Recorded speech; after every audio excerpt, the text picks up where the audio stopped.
Trump allies explored sending armed private contractors to seize voting machines in 2020.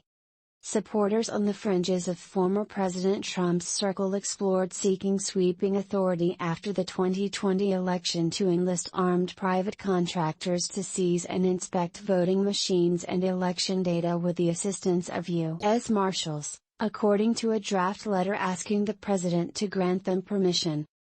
The previously undisclosed authorizing letter and accompanying emails were sent on November 21, 2020, from a person involved in efforts to find evidence of fraud in the election that year.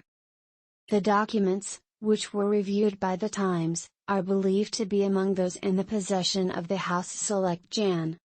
6 Committee, which is scheduled to begin public hearings Thursday. The letter appears to be one of the earliest iterations of a draft executive order presented to the then president in the Oval Office on Dec. 18, 2020. By former Trump lawyer Sidney Powell, former National Security Advisor Michael Flynn and former Overstock.com CEO Patrick Byrne in an effort to take control of voting machines. The email and attached draft letter were sent to CyberNinja's CEO Doug Logan and cybersecurity expert Jim Penrose by Andrew Whitney, a British technology entrepreneur who made his way inside Trump's circle in 2020 after he sought the president's support for oleandrin, a toxic botanical extract. Logan, who went on to conduct an audit of election results in Maricopa County, Arizona, and Penrose worked for weeks after the 2020 election with a group including Powell, Flynn and Byrne that sought access to voting machines in an attempt to find proof of fraud. Whitney and Penrose did not respond to requests from the Times seeking comment, and Logan declined an interview request.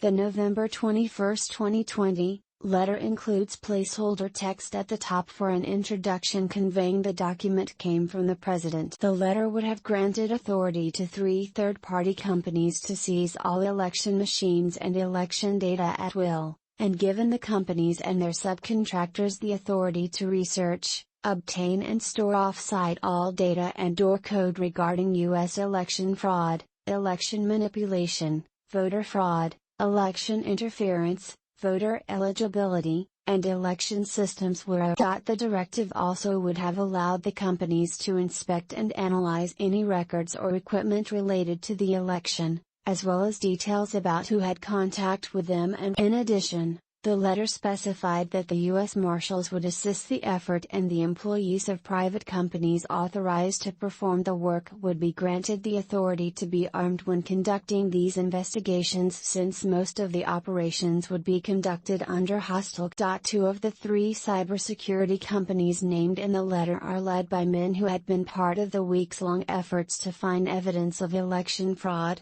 Russell Ramsland of Dallas-based Allied Security Operations Group, who would go on to conduct an audit of the results that the Trump campaign cited as proof of fraud, and retired Army Colonel Phil Waldron of Rising Tide LLC, who worked with the then-president's attorney, Rudolph W. Giuliani, on efforts to convince state lawmakers and Republicans in Congress to examine the election results.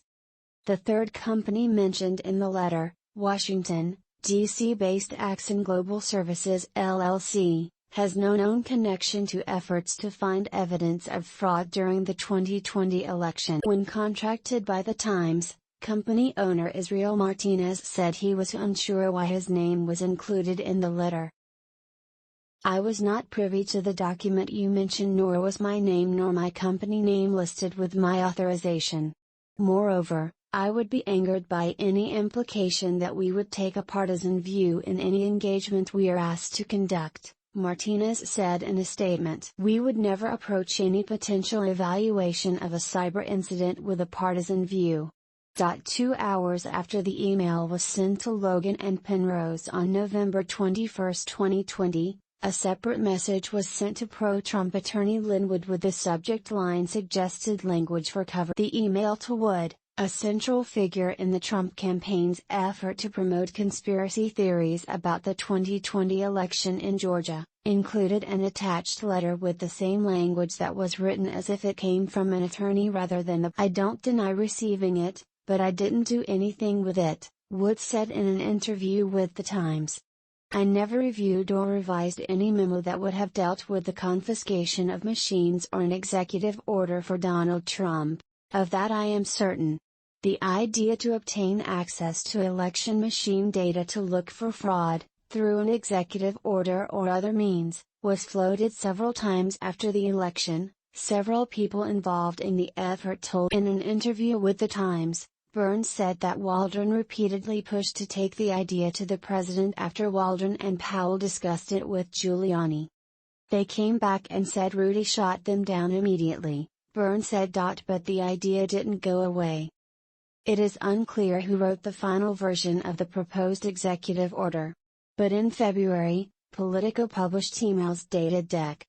16, 2020, and December 17, 2020, that indicated Flynn and Waldron were workshopping a draft of an executive order to seize voting machines and electronic voting data. The December 16 version of the order would have tasked the Pentagon with seizing voting machines, rather than private companies. The draft dated the following day gave the U.S. Department of Homeland Security responsibility for taking possession of the machines and data. Neither of those versions of the draft order would have given private companies the authority to seize or examine the machines, or allowed their workers to be armed during the process, though the drafts did call for the assistance of the National. Both drafts sought to greenlight the appointment of a special counsel to oversee this operation and institute all criminal and civil proceedings as appropriate based on the evidence collected, and provided all resources necessary to carry out her duties consistent with federal laws and the Constitution. Elizabeth Goodine,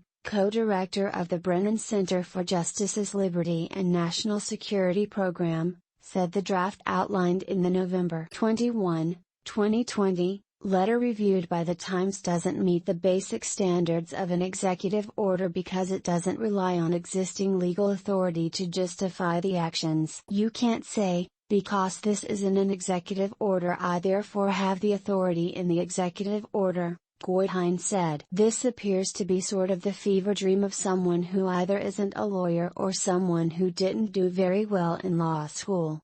Former U.S. Cybersecurity and Infrastructure Security Agency Director Christopher Krebs, who was fired by Trump shortly after he made comments affirming the security of election machines, said 21 draft appears to have been written by someone unfamiliar with executive orders and the authority they can and cannot grant. Requesting that private contractors be armed to assist in the process of inspecting machines is chilling and implies that whoever drafted this letter views this as some sort of warlike event, Krebs said. You're talking about issuing letters of marque effectively to a private sector organization to go do some sort of activity on behalf of that executive office of the president, Krebs. A private sector organization has no authority to go and seize state government equipment. The federal government doesn't even have that authority, particularly in the context of administering elections. And we are looking at a document that says that's okay.